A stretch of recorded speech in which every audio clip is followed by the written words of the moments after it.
At 12:14 on a wet Thursday morning, Mara Vale received an inventory video of the apartment in which she was sitting. The angle was impossible, high in the corner above her kitchen cabinets, where no camera had ever been mounted. She opened it on her cracked silver laptop. In the first frame, her green chair stood beneath the table. The footage cut.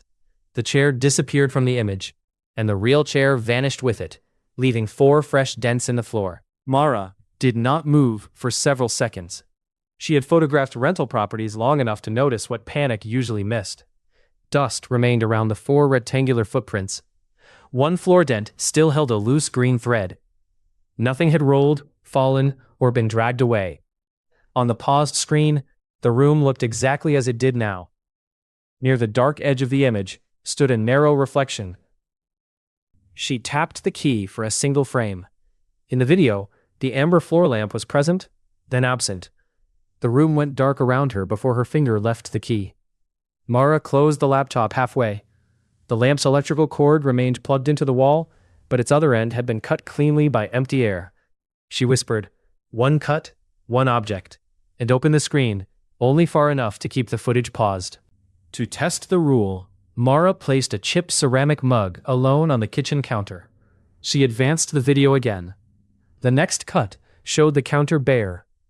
Her mug vanished without spilling the coffee inside it. A dark ring remained on the laminate. From beyond the shared wall came a ceramic clink, followed by the scrape of chair legs and the brief electrical buzz of a lamp being connected. The neighboring unit had been empty since Mara moved in. Its door was usually secured with a metal seal. Now the seal hung open, unbroken, as though it had never been fastened.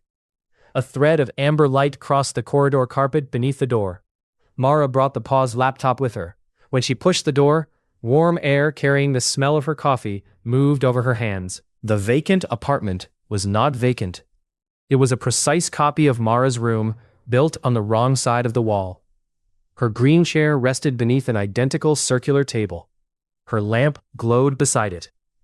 The chipped mug sat on the counter, coffee still trembling inside. Beyond the rain-streaked window was not the street, but unfinished brick, close enough to touch. No apartment of this depth could fit inside the building. Mara set the laptop beside the mug and compared the room with the paused frame.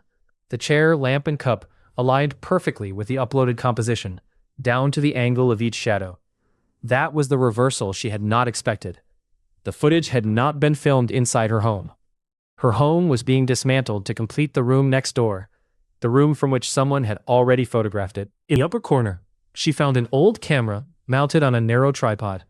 It pointed toward the table from the exact height of the opening shot. Beneath its mounting plate, 3 nested squares had been scratched into the metal.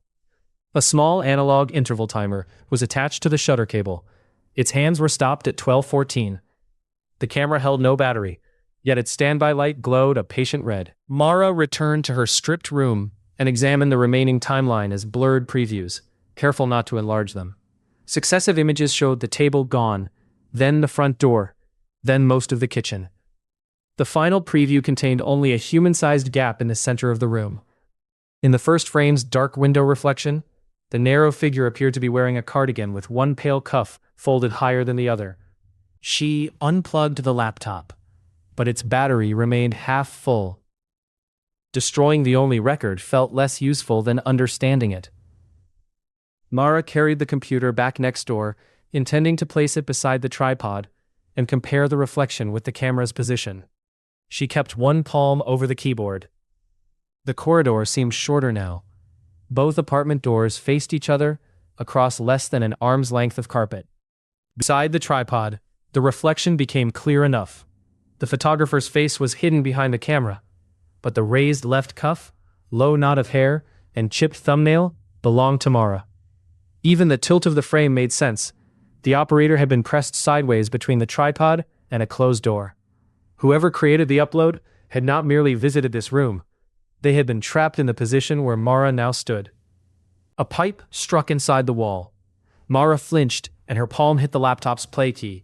In the footage, the circular table vanished.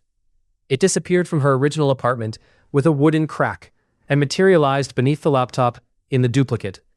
The next cut removed a kitchen shelf. Jars and dry plates arrived in their matching places around her. She slammed the video back to pause, but 2 more pieces of the room had been completed. The final activated cut showed Mara's front door missing. Across the narrow corridor, the real door tore soundlessly from its frame. A complete door panel appeared over the duplicate unit's exit, fitted backward against solid plaster. Its locks and handle faced the wall. Mara pulled at the edges until her fingers numbed. There was no longer an opening, only a perfectly installed entrance that could never be used from inside. She turned the laptop face down before it could display the last cut. The old camera's red light began to pulse. Without being touched, the tripod head shifted a few degrees toward the table. Mara recognized every detail of the composition: the trembling coffee, the lamp's warm pool, the chair legs aligned with old dents. The room was not waiting to receive one final object. It was waiting for its photographer to finish the inventory. The camera's dark rear screen brightened. It showed the first frame Mara had opened, the completed room, the green chair, and a slim reflection behind the lens. Now she understood the raised cuff and crooked angle. She was not seeing the person who had sent the footage.